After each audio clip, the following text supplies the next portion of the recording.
Thank you for agreeing to let me interview you. My pleasure.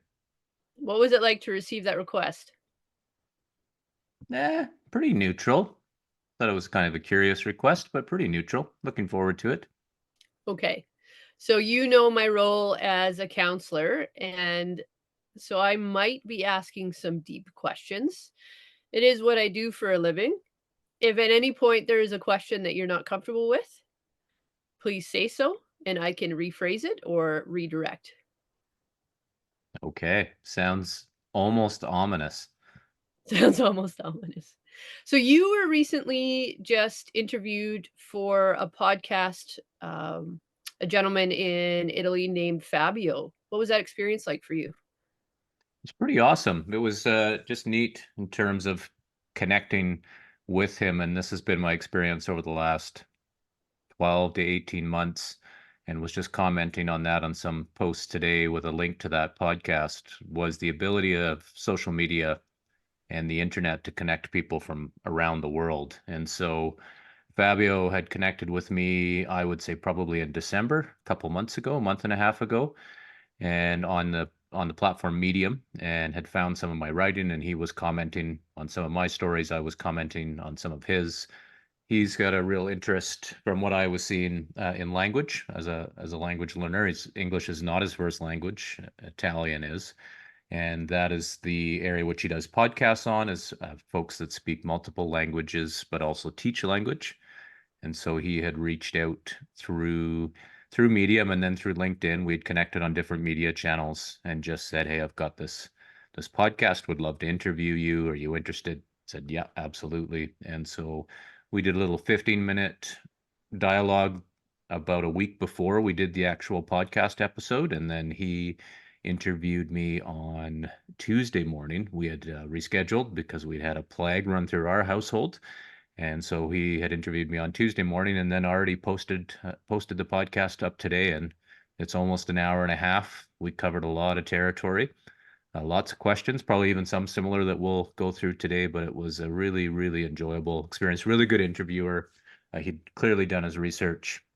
He'd sent me the questions probably, I think, the evening before, that he was going to ask, and then several of them he didn't, just because we went in different directions and covered all sorts of territory. For sure, for sure. I know just from interviewing you for the last 15 years that, like myself, you have an interest in language and the words that we use and how we communicate. So, kind of along those lines, I'm curious if you could learn a language, something that exists now, or maybe something that has become extinct, as languages unfortunately do. What language would you want to learn and why? Hmm. It's a curious question initially, and it's probably very much biased by my growing up. I'm really interested in the Haida language, which is the indigenous language where I grew up, on Haida Gwaii off the west coast of British Columbia. And part of the reason for that is that it is such a unique language, from what I understand, even from linguists. It stands alone in its uniqueness and the way in which it developed. It's also very linked with place. And from what I also understand as well, and the little tiny bit I know about it, is highly complex and really difficult for those that it's not their first language, to be able to learn to speak. And the fact that, like many other indigenous languages, and here where we live in Lheidli T'enneh territory and Prince George and BC, there's such diversity even in the indigenous languages across this geographic area. There's 17 distinct indigenous languages that are, some of them are as distinct from each other as maybe, let's say, a language is spoken in Scandinavia, Nordic countries in Europe, and the more Romance-based languages of Italian and French and Spanish that have some connections. So there can be massive diversity over a geographic area. And so the bits and pieces that I've read on translations from Haida, I'm just fascinated by how certain concepts are spoken about, such as the relationship with supernatural beings, Mhm. the sort of really fluid space between humans and uh, different animals and supernatural beings that live in the ocean, that live in the air, that whole aspect of the relationship with raven and eagle and those types of things. So it's an area that I grew up in being influenced by seeing totem poles, for example, longhouses, watching a culture be revived from near extinction, Yeah. and just continuing to come back and seeing more and more people learning the language. And so that's certainly one that stands out in my mind as one that I would like to learn. So out of that experience for you growing up on Haida Gwaii and having sort of that immersion in that culture as well as you could as a white settler, I'm curious about some of your own personal experiences growing up there. You talk about the supernatural and having had the privilege of being to Haida Gwaii multiple times, I can attest to how powerful that landscape is and that place. Would you be open to sharing maybe one or two of your experiences of what it was like for you? I know you spent a lot of time on your own. Hmm. Is there anything that kinda comes to mind right now about an experience that maybe shifted how you viewed being in this world? Yeah, there's a few that stand out in my mind, and one is just a general sense. There's, for anyone that's traveled there, there's a rawness, and some people are highly uncomfortable with it right away, and others really lean into that rawness. And some could argue, if we took a scientific perspective, it may be because it sits right on the edge of a huge ocean shelf. You basically get a mile offshore of Haida Gwaii, and the ocean becomes a couple miles deep. There's that aspect that you're just sitting there on the edge of a continent. The history of the place is remarkable. There were times when Haida Gwaii was connected to the mainland, when ocean levels were lower and the land was in a different place. And even archaeologists and working with Haida elders and language speakers have been able to find artifacts 75 meters deep off the coast of Haida Gwaii, because they were able to just look at what the landscape looked like underwater and figured, oh, there must be a village site, old village site there. And sure enough, when they take grab samples, they can find that, yeah, people were living there, which is now well underwater. So Mm. it is a remarkable place. And I've had so many experiences over the years where they're not really explainable with the language that I've had. One that stands out that I've shared with a few folks was on the southern island. And it was, if I recall, it was probably about this time of year. It was late January, early February. And the similarly, it's quite far north in latitude, so the days are very short. And I decided to hike out to a pretty isolated area of the coast, out south of a place called Gray Bay, and out to towards an old village site called Kumshwa, at least in the anglicized version. And so I'd hiked along the Kumshwa Head Trail and had camped out in the evening. And I think it was getting dark. It was the weather was pretty snotty, so it was getting dark around 4 o'clock. And then the next morning, I figured in this just absolutely stunning cove that I camped in, very sheltered. And then I thought the next morning, okay, I'll hike out to the Kumshawa Head near the village site, come back, pick up my gear, and then head back, which was about a 6 or 8 hour hike to get back. Figured I could do it in time. And as I was leaving camp, I just had a strong sense of something, and I wasn't sure what. And then as I started to hike closer and closer out towards the point, I just got a really strong sense that I didn't need to go there today. And at first I thought, oh, I'm just being silly. I'm out here on my own, pretty isolated. It's pretty stormy. Waves are crashing in where you could kind of feel them in the rocks. And so at one point I looked quite a ways down further, and I figured probably about a kilometer. I swore I could see someone standing out on the point. And I thought, well, that's really odd, because they would have had to have walked right through my camp. And thought, oh, well, maybe they hiked the day before, but the trail was so muddy that clearly nobody had been out there probably since the summer, and there were no vehicles. It's a pretty isolated area, so if anyone was hiking out there, there would have been a vehicle. I thought, oh, that's really odd. And then I just got such a strong sense of, you don't want to go there today. And Yeah. so I fought through it, being stubborn as I can be sometimes, and just continued to hike a little bit further. And I looked out to the point again, and then it looked like this person had moved. I thought, oh, well, there must be somebody there. And then I had a really strong sense.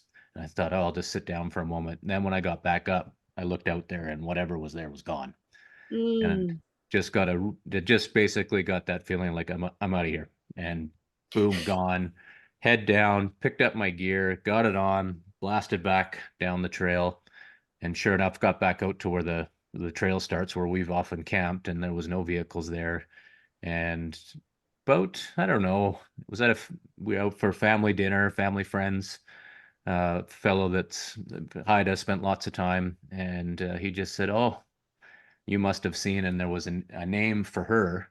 He said he must have seen her and told me the story that in that area, there was an old story that was something along the lines of that was a woman who was waiting for her husband to come back, and he had perished out in his canoe, had gone out and had so this, and I'm probably butchering the story, but he had gone out fishing and she was having some fun with someone else, and his canoe had overturned and he was calling for help, and usually she would have been out keeping an eye on him, but since she was having some other activities going on, that day that he flipped and was calling for help, she wasn't there. And so the story goes that she's out there every day now singing for him to come back. And so Mm, a that was, siren story.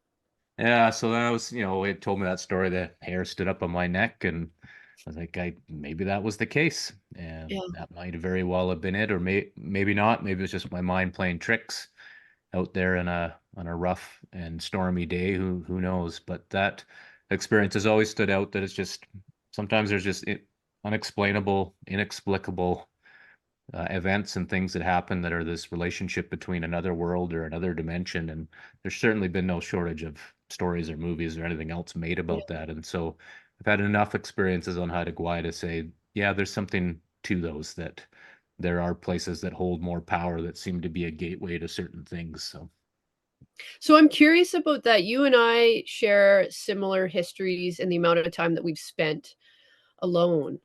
Granted, I didn't have an ocean, I had wheat fields. There's something about our experience spending alone. I'm curious about your perspectives and your feelings around what does solitude mean for you, and what is the power in that for you, and how has that influenced maybe who you become and some of the choices that you've made in your life? yeah, it's an interesting question. I would say that it's a critical part of my life, still is spending time on my own, and I find it just so crucial. If I don't have that over a period of couple of days in some form or another, it doesn't have to be long extended times. It doesn't need to be going and camping in an 8 hour isolated hike to a place that people wouldn't find you until the next year. Granted, usually when I head out, I'm letting people know where I am in case something does happen. And so solitude has been right from a young age. I would often be up the river. We grew up on the edge of a river.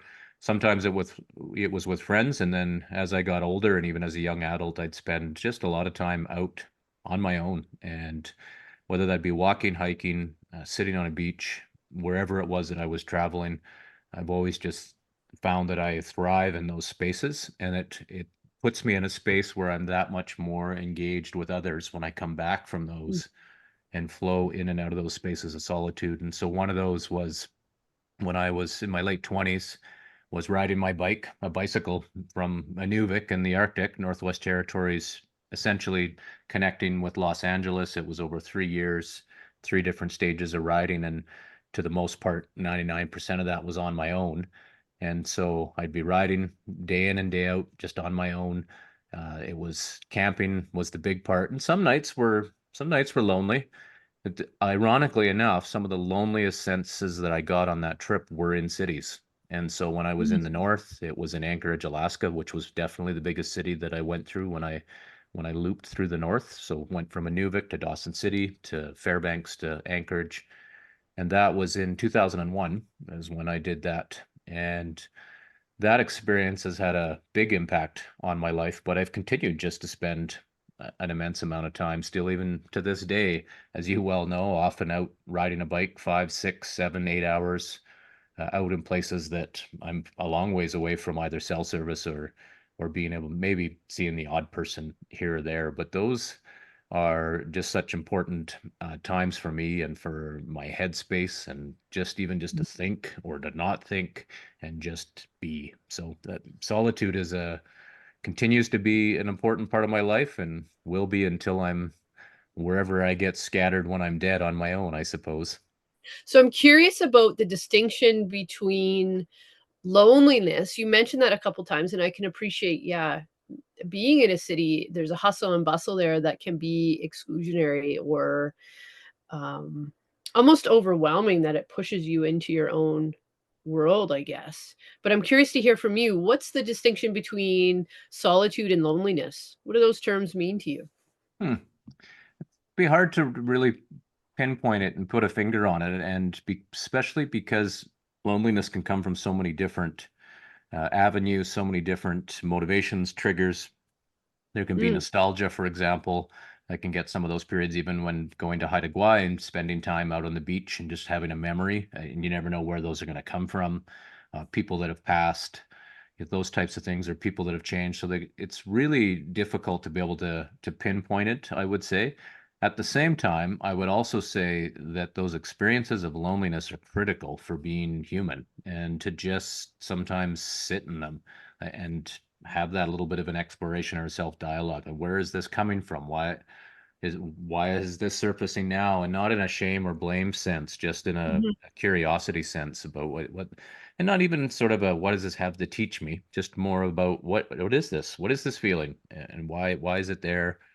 Where might it be coming from? Where can I go from here? And like anything, I've just learned over the years, sitting in enough shit at times, where this think, wow, this will pass. Okay, let's just see where this goes. Sometimes I'll sit down and write about it. Sometimes I'll try and think very purposely about it, and other times I'll just keep moving and just let it move through. And I've found that that has been just critical for being able to process certain things like losing family members and having Mhm. close loved ones die.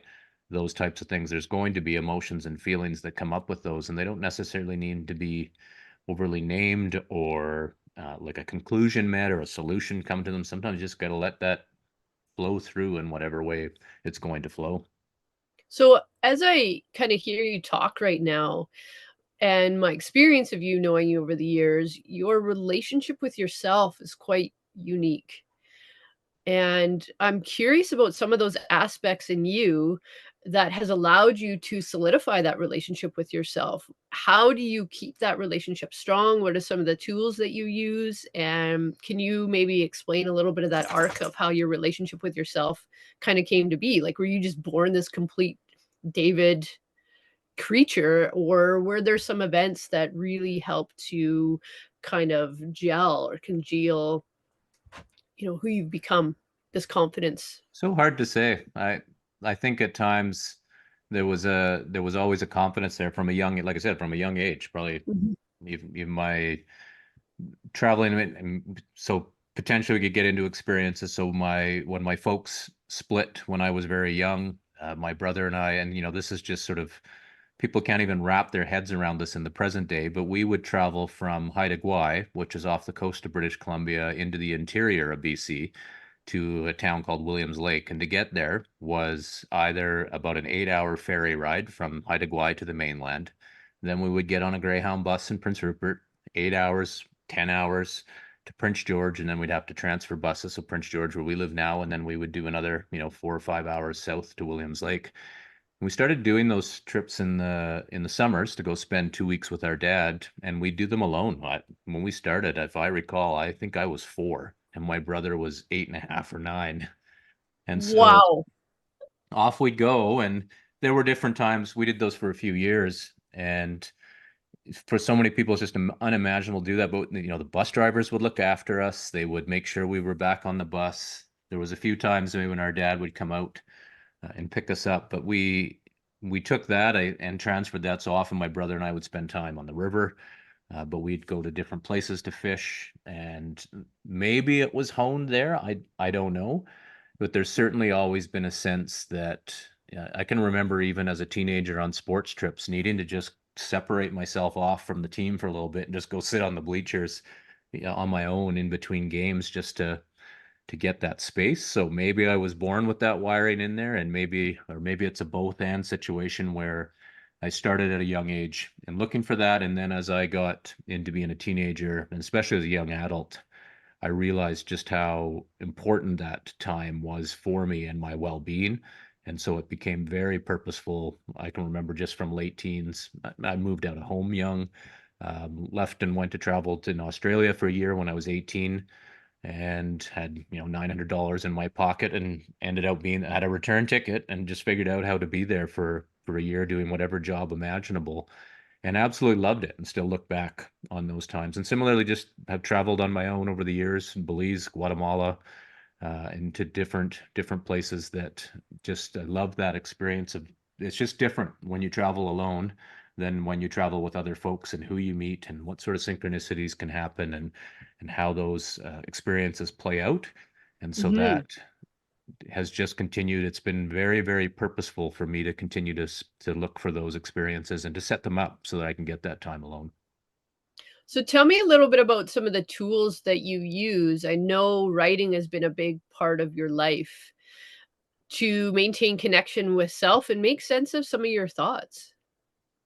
Writing's a big one, absolutely, and it's has been I was sharing this on the podcast recently with Fabio. He was just asking me about my history with learning journals.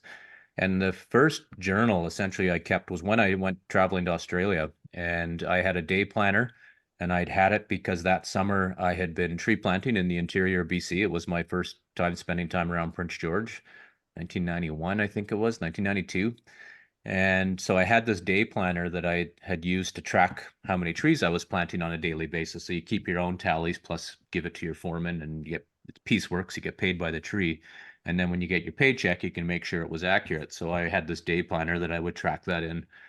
And so when I traveled, I took that with me and just kept like little notes every day about where I was, what I was doing, who I'd met, what I was thinking about, nothing overly detailed. And from that time forward, I was hooked in terms of writing and read lots over the years and just had a real enjoyment for being able to take information, synthesize it in, and then write it in a way that I could communicate certain things.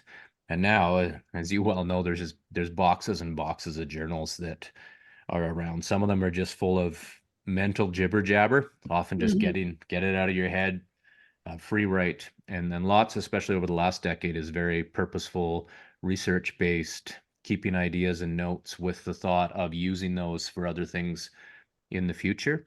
So writing has been a really critical part of it. When I was out on my bike trip, I kept quite detailed journals and sketches with the intention that I figured, hey, this is probably going to be a pretty cool experience.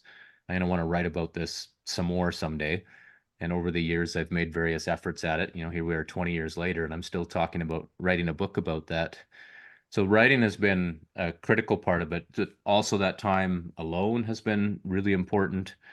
And then the other piece is just leaning into things that I don't know or I don't understand. And that has been from doing community work in Mm, indigenous communities to working with different people or just being curious. And one of those things that I'll do quite purposefully is if someone sort of tweaks me and I think, oh, well, that idea is bullshit, or, I don't like that the politic of that individual. Maybe I think they're more right wing. I'll actually go and find more of their stuff to read to try and understand why do they think that way and what might shift in my mind if I can understand and appreciate how they're thinking and how they go about things.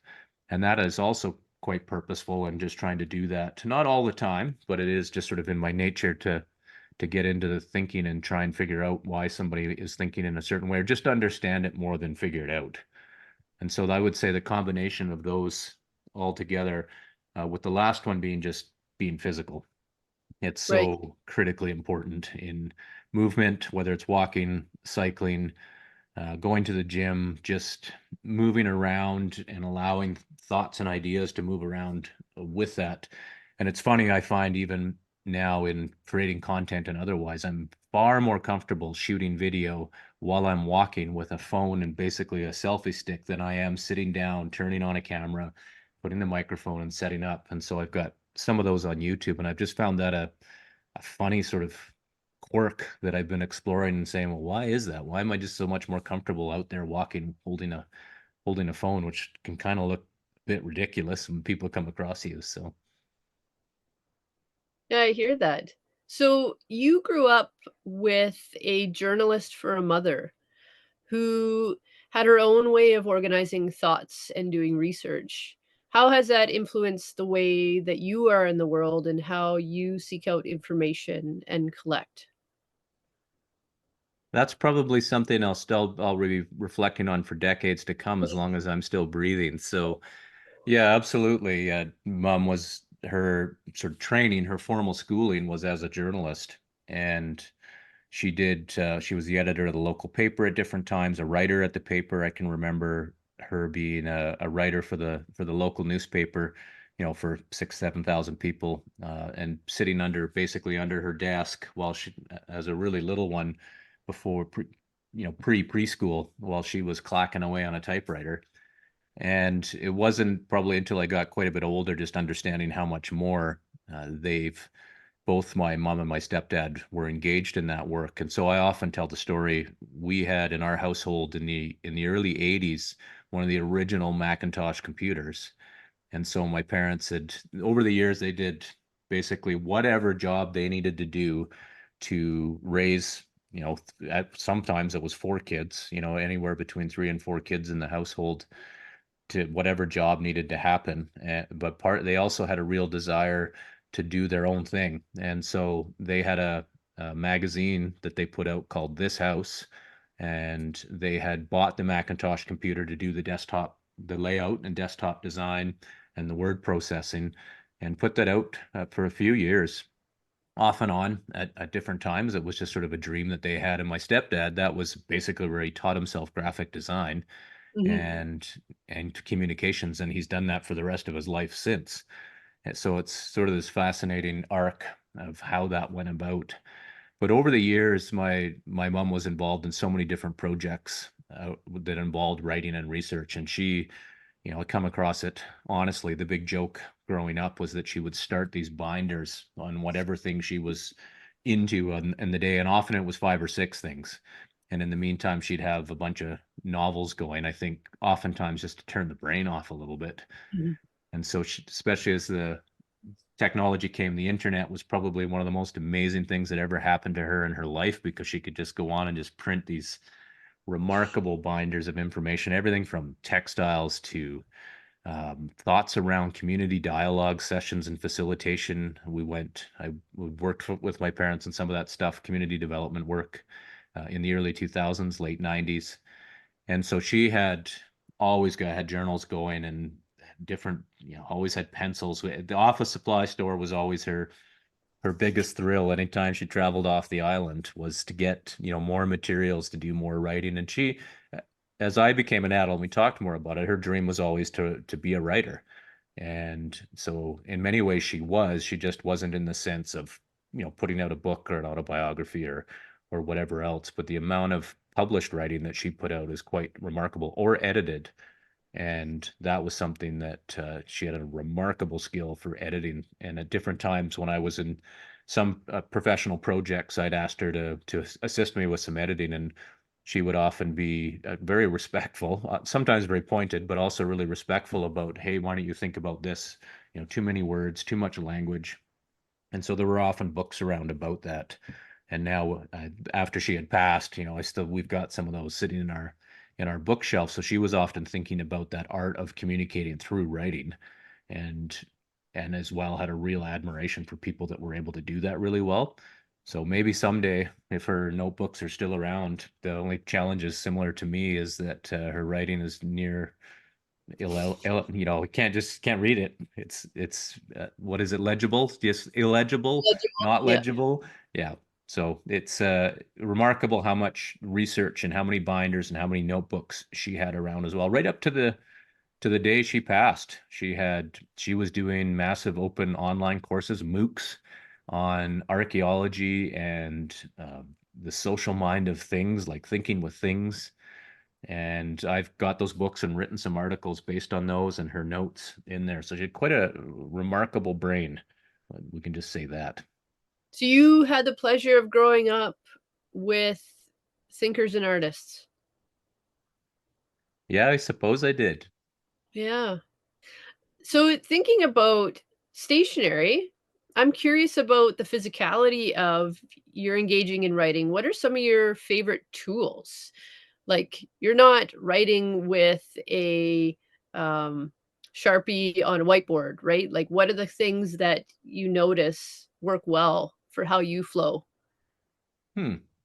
Actually not that picky when it comes to it. I don't think anyways, and others may have a different observation. But to go through some of the learning journals and research journals I have, there's notes on post-it and sticky notes. There's little scraps of paper that I've grabbed and taped it in. And if anything, I actually like the feeling of things being more unstructured than structured. And I've played with it a lot over the years. I don't have a formula that I follow. Yes, there's some prompts that I go to, and I've thought about it quite a bit because often people will ask, and I'm not necessarily sharing what I do, sharing what might work for others. But ultimately, if I found there's certain kind of notebooks that I prefer over others. I like some that fill up so it feels like you're keeping them moving. And then there's that satisfaction about having a bunch of them in a box and going, oh wow, Mm, that's a lot of thinking and thoughts in there. mhm. And I would say I probably know better what I don't like than what I do. And so certain types of books or certain feeling, certain pencils and pens, they'll get to a point where I'm like, yeah, I know what I don't like that kind, but I do like this kind. But I don't like the same all the time because, and you'll see this in learning journals. Sometimes I use pencil, sometimes I use pen. I like to have some variety when I open up a journal just to see things move around in a different way so that it's not all just boxy and everything looks the same. It's actually very, very diverse, even with some of the notes sitting here in front of me. Yeah. Yeah, no, that's fair, that's fair. I know everyone has their preferences, and knowing what you don't like is just as powerful as knowing what you do.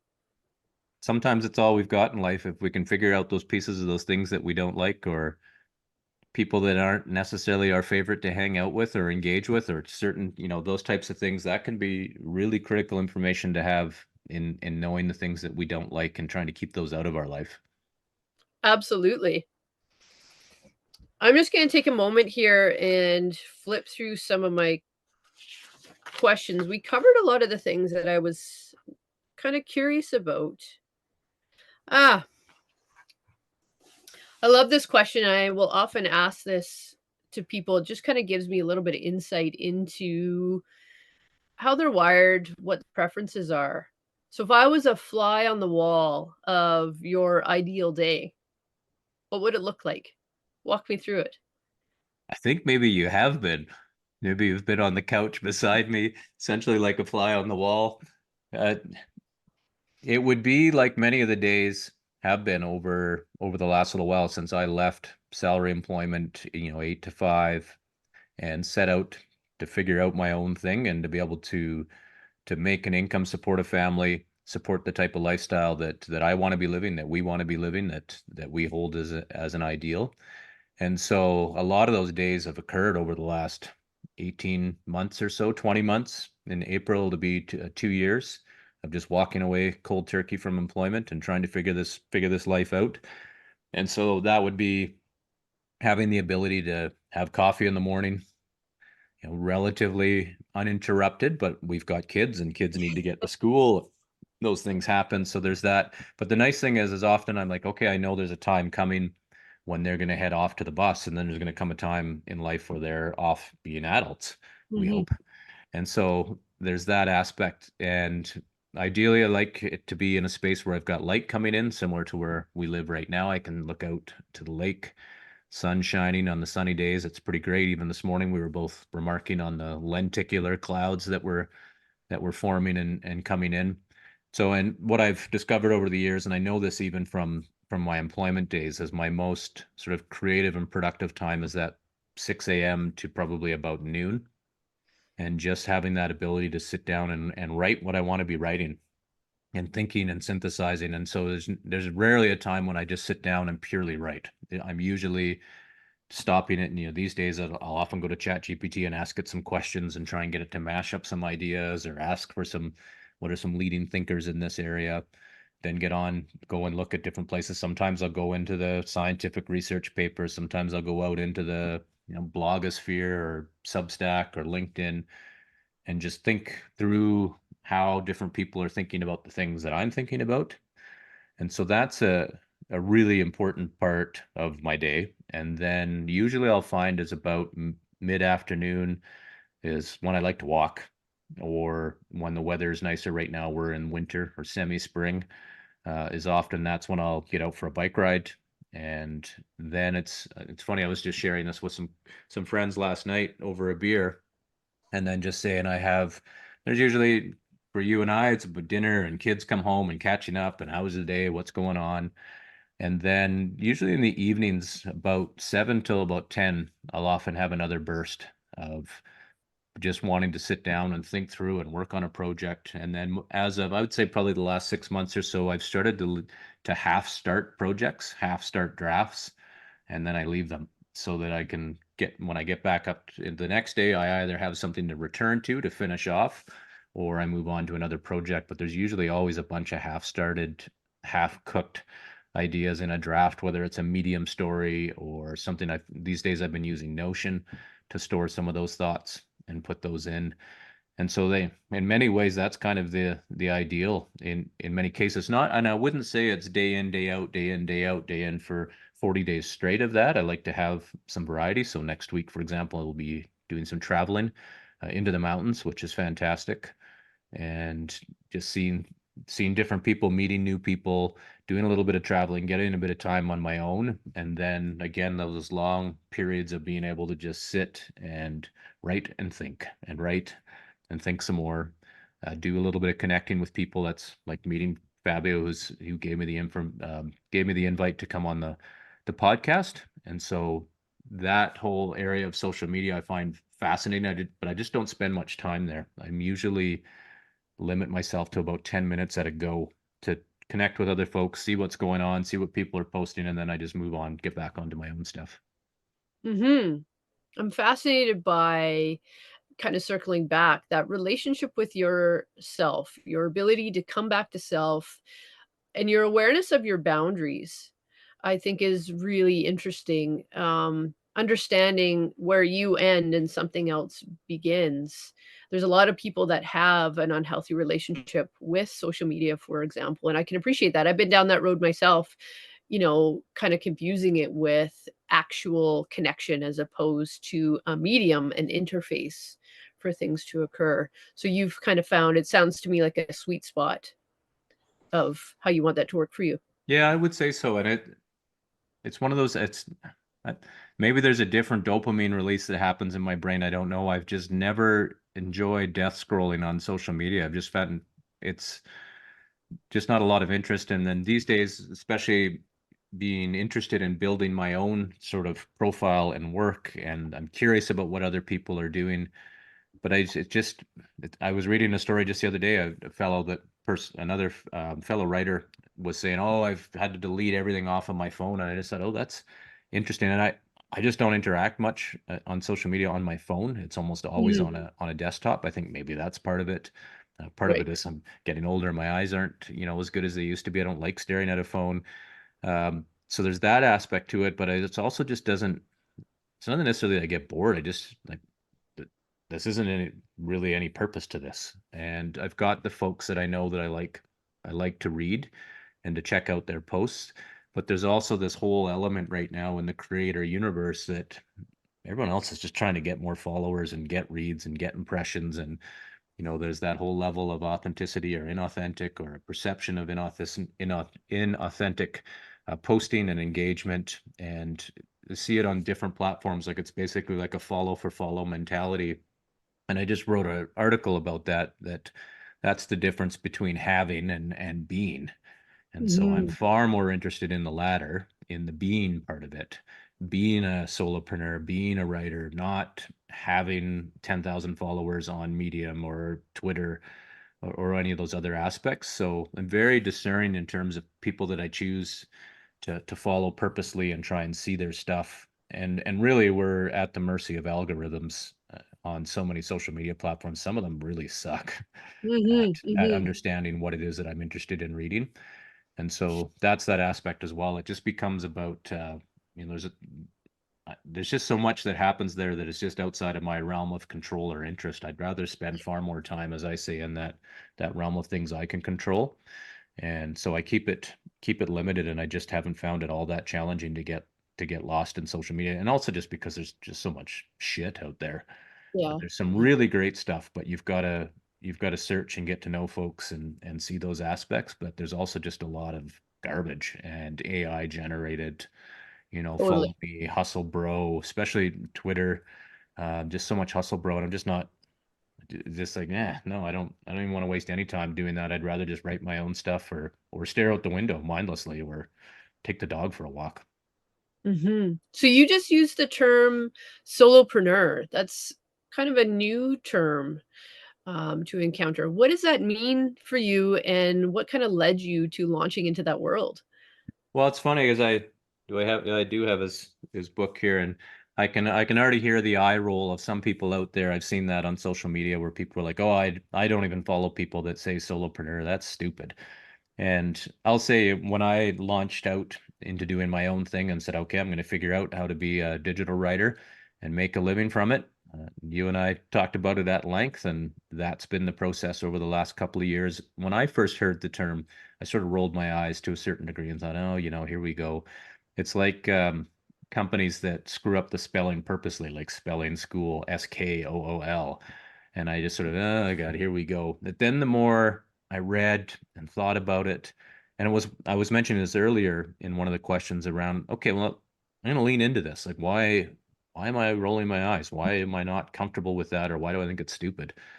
And so I started doing more reading and thinking. And one of the books that I came across was this fellow, Paul Jarvis, Company of One. And so Paul's book was all about why staying small is the next big thing. And I think it came out in 2018. And I'd actually found it in the library before deciding to say that's enough of the public sector and enough of toxic workplaces. And I came back to that book afterwards, and he really talks about a business of one and having that freedom and flexibility to run your own show. And so the more I started to follow some really popular person, Justin Welsh, on LinkedIn, has been very successful focusing on how to build on LinkedIn. And I've followed him since I started and really appreciate his perspective on it as well to say, actually, there is a distinction, quite a clear one between entrepreneur and solopreneur. And some may argue this, and we could, get into the semantics, but an entrepreneur is ultimately almost like a startup that has always got a vision to grow to a certain size, to hire people, to grow, to take on more, Right. and entrepreneurial thinking. And I think it's really important and have been an entrepreneur in the past. But this idea of the solopreneur business of one is that you are all things to the business. And so I'm the toilet cleaner, the dog walker, the product builder, the social media marketing person, the, support my partner who's also a solopreneur, uh, bookkeeper, which we could certainly do better on. There's all of those aspects, but you've got to be all things to the business. It's only you. Mhm. Some people will hire a virtual assistant, haven't really had an interest in doing that. And that brings on a certain mindset around, okay, how do I go about this? And also just that ability, similarly, like we were just talking about social media, I'm like, well, rather than death scroll through social media, I could be entering receipts or looking at, the latest business opportunities or doing research. Like, what's this creator on to now? What are they creating? What are they saying about this? And so we've got the course, the solopreneur mindset, the solopreneur thinker. It means you've got to be all things and one thing all at the same time. And it's this whole fluid, both and way of thinking, which I love. So I've fully leaned into the term and I love using it now and making that distinction to say, being a solopreneur means you are the business and you are the life, at both times, which is very much what we've been pursuing is designing businesses that fit our lifestyle as opposed to, especially when we're employees, your lifestyle gets designed around being an employee, and it becomes very draining when you step back and look at it and go, wow, I'm spending 40 hours, 35 to 40 hours in the workplace, then add up all the time getting ready, getting showered, getting, coming down off the workday, commuting, and so on and so on and so on. So, being a solopreneur seems to kinda be wired into who you are as a person, and I'm curious about what has your experience been like as you and I kinda move into what we're building, the Humanity Academy? What does that mean for you, and what is sort of your vision at the moment for where you think that can go? Hmm. Yeah, it's funny because folks might argue and say, oh, well, then you're not solopreneurs, you're, I don't know, marriagepreneurs or couplepreneurs, or maybe that's a term that comes out of it. What's been really unique with what we've set up, so we've was your term, the Humanity Academy, and was really about finding the humanness. And funnily enough, we've had this for what, 6, 7, maybe 8 months now, this educational startup. And so we both are running our own independent businesses, our solopreneur activities as part of that, but then also building courses together. And that whole aspect, the fact is we still have these very independent aspects of our business, but these ones that we're thinking together. And I think what I see happening over time is that we will both be far more engaged, and maybe we're not solopreneurs at that point in time. We're an educational startup that has two co-founders that are building products, marketing products, being out there speaking about things, maybe doing certain workplace training, coming in saying, hey, in our workplace, we're really interested in this idea of learning journals. A couple people have approached me over the last year. Hasn't fully materialized, but there's certainly been some interest. And then Mhm. recently doing this podcast, getting an invite from, or at least an inquiry from somebody at a college in Missouri, near St. Louis, not too far out of St. Louis. Someone had found some writing of mine on Medium and said, "Hey, we'd love to have you come and speak at our college." So we'll see if that materializes. But there's that aspect of where we're going. My vision all the way along, it has been probably since we met, was finding that ability to be independently designing and working on the things that we want to be working on. So writing, speaking, teaching, educating, being able to step back from that, and that becomes, so then that boundary between business and life becomes almost very, very blurred, because you're just living life, and in that Mhm. process you have a business that's running through that. And I think we'll probably always have these independent pieces of work, and that's really important, just as it is in a relationship, for people to have, yes, there's that place where you come together, but there's also that ability to live independently and continue to have your own lives in a sense, and balancing in and out. And especially when you're parents of young kids to then teenage kids to then adult kids, there's a whole transition that happens.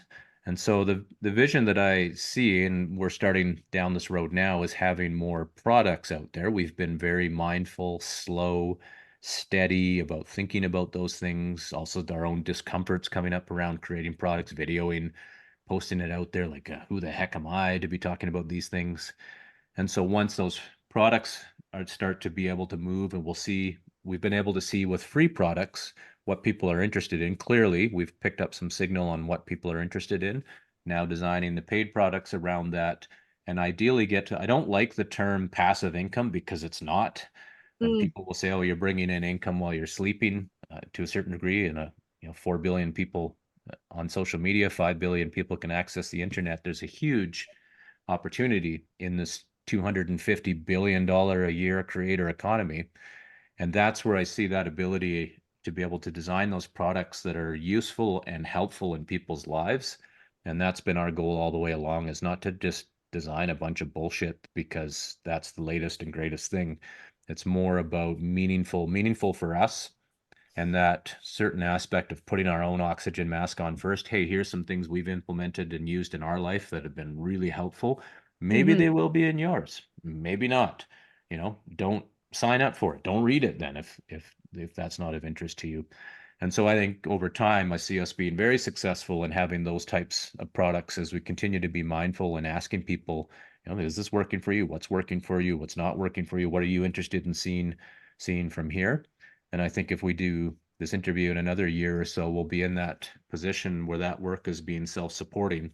And ultimately, that gets at our goal of starting a social enterprise, which is being able to use revenues and profits to support folks that maybe don't have the means to book a counseling appointment, or to get some coaching around some life changes, all of those types of things.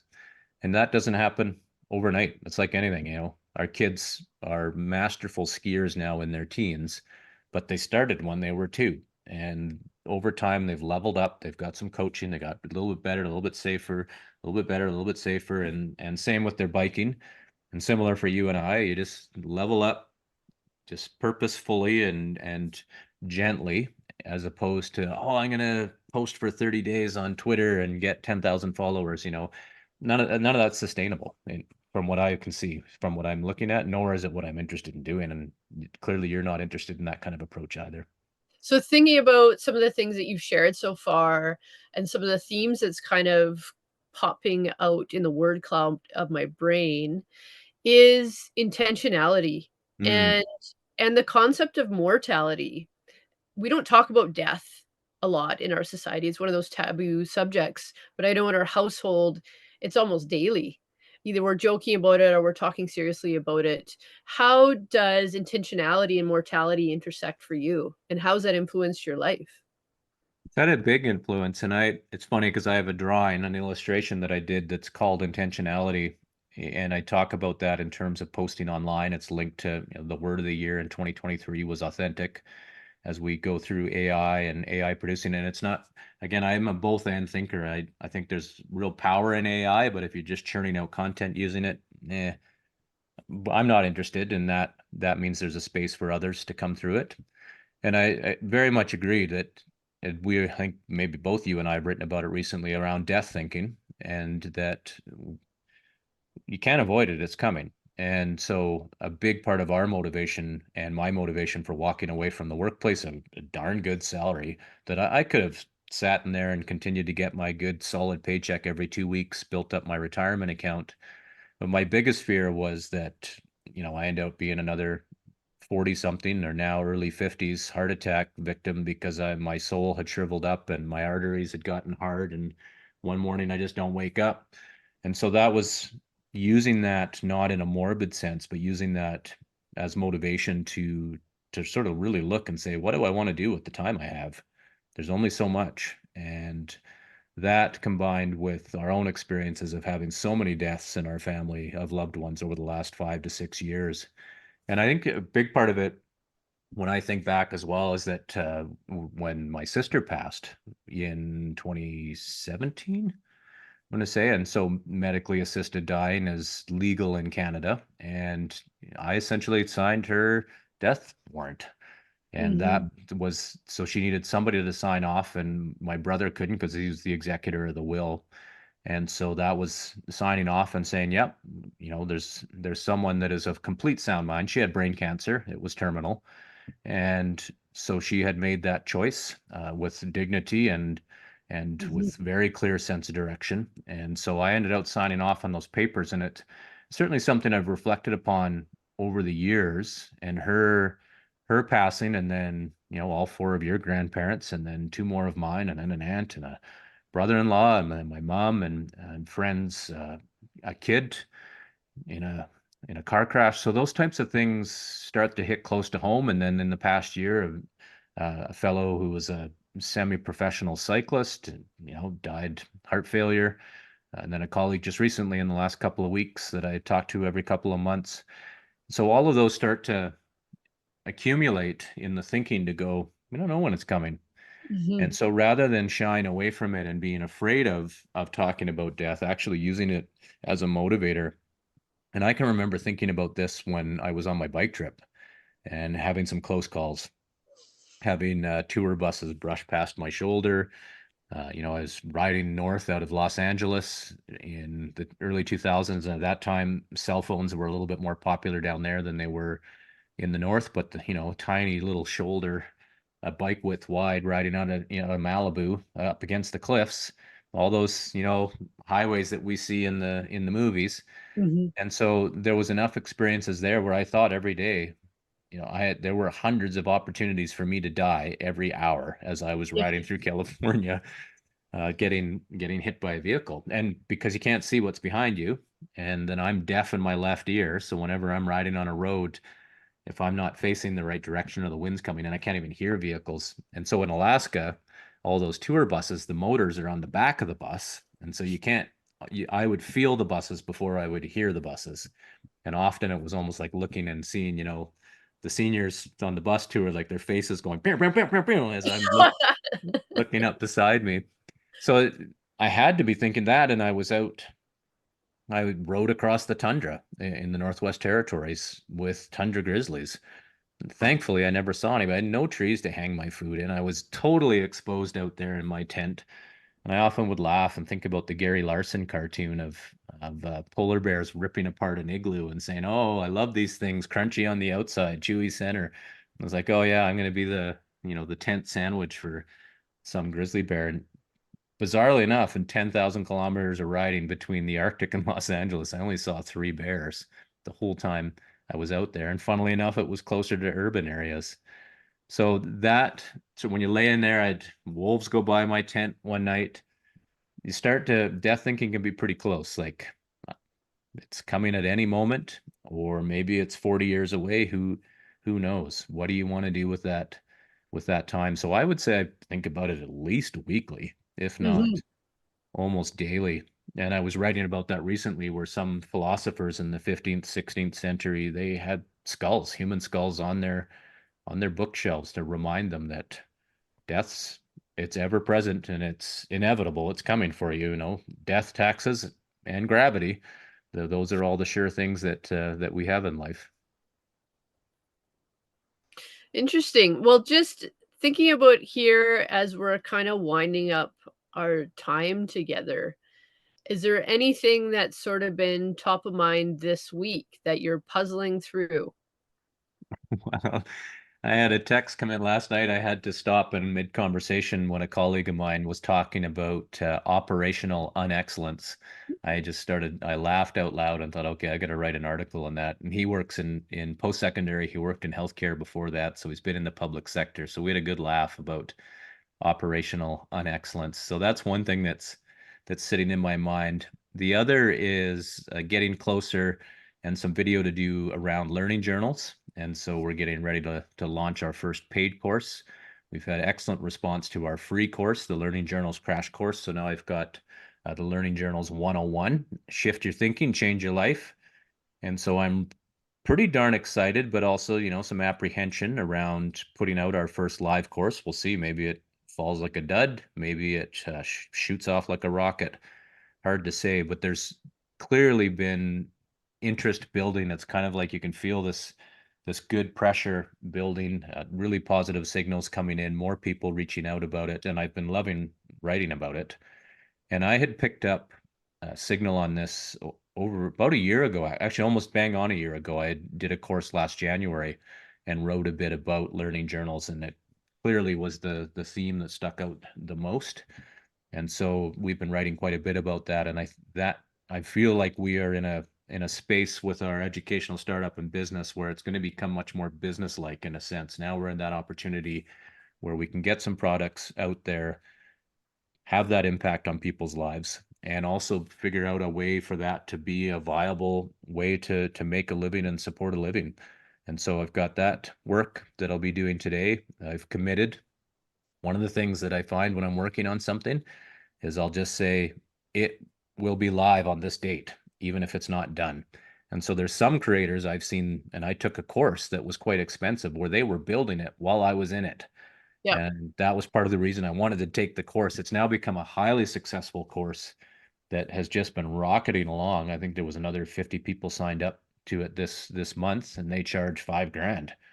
So having that experience to be able to go through a course like that and see how that's done, it's a wonderful way to get motivated. And it's so different than my experience in higher education and how courses are built. And we're seeing that right now in higher education. So linked in this thinking as well. Not the most exciting for some, but I'm just watching as massive changes are afoot. I've been writing about them for a couple of years, as you well know, in higher ed. Mhm. And I Mhm. think we're at a time where things are going to really start to shift over the next couple of years. So I like to keep my finger on the pulse there and write about it because I think, for example, of an institution here where we live, it's a critically important community resource, but 100%. sadly has just not been operated well, and it's not any one person's fault or group of people's faults. There's certainly decisions that are made, and things could be done differently. But it's always easy to, from the outside looking in or being in the inside, to be able to criticize those types of things. But it's an overall general sense of how higher education operates, and that links in my mind very much to what we're doing, which is designing education that can move and change right in the midst of being in a course.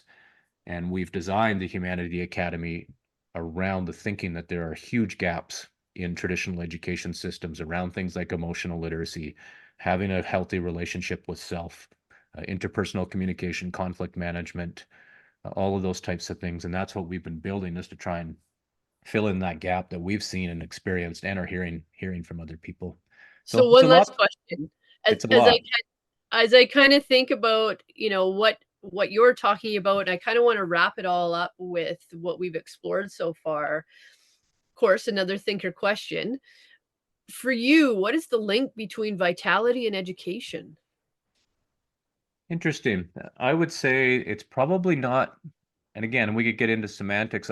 See education and learning having a very close relationship. They're a both Mhm, and I mhm, think part of that is probably connotations. And so often when I hear education, I think formal. And yet mm, there's this huge informal component, and that goes right to the heart of why I have really jumped on the phrase over the years of a learning journal, not a diary, but a learning journal. And I'll often talk about unlearning. And so education, in my mind, comes in so many ways. We are educating our kids whether we know it or not. That's just the way it's going to play out. We don't control what their memories are going to be. We can certainly influence them. And mhm, so there's that aspect of education, is this huge, broad, that's just life. We are critters busy being human beings, but in that being human beings, we are learning about something in some mhm, way, depending on what we expose ourselves to. And so we can go about it in a very passive way, which is how some people go through the education system. And yes, we're going to learn, but is this the type of learning that assists us being closer to ourself, which is then going to facilitate us being closer to others, and being a being in the systems in which we navigate. So there's that aspect to me, that education and learning, and it's become a buzzword, a bullshit phrase, continuous learning, lifelong learning. It's also really critical to unlearn maybe certain religious dogma that we were raised in, maybe to unlearn certain ways of thinking that we learned in schools. Schools and education, mass education, have many benefits, but they're also incredibly detrimental. mm, And so often we've got to spend in adulthood unlearning things that we learned in childhood, that we weren't as developed to be able to say, oh, well, that's bullshit. Or, I really want to learn more about that, or I want to learn that language. Like you were saying, asking early on about language. mhm, Language guides how we think, and how we think guides the language. And so you've got that relationship going back and forth. But, the old Sapir-Whorf hypothesis that the languages that we speak are really guiding how we think, and how we name things, and how we give certain experiences names as well. And that, for multilingual speakers, it can be just a fascinating exercise to go through. And even brain research is showing that different parts of the brain fire up in different ways in people that speak multiple languages. So I think that that's where, going to your question, learning, education, vitality are so incredibly intermeshed. But I also mhm, have a bias. I'm always looking to learn something, read about something, challenge how I'm thinking about reading, writing it down, thinking about my own thinking, asking other people about their thinking. Well, why do you think that way? And that is all wrapped up in learning and education. And to me, if that's the time we got on this planet, that's what I would prefer spending my time doing. Well, I really appreciate you taking the time out of your day to, just explore some questions that I had on my mind, and maybe we can do this again. Yes. Yes, let's do this again.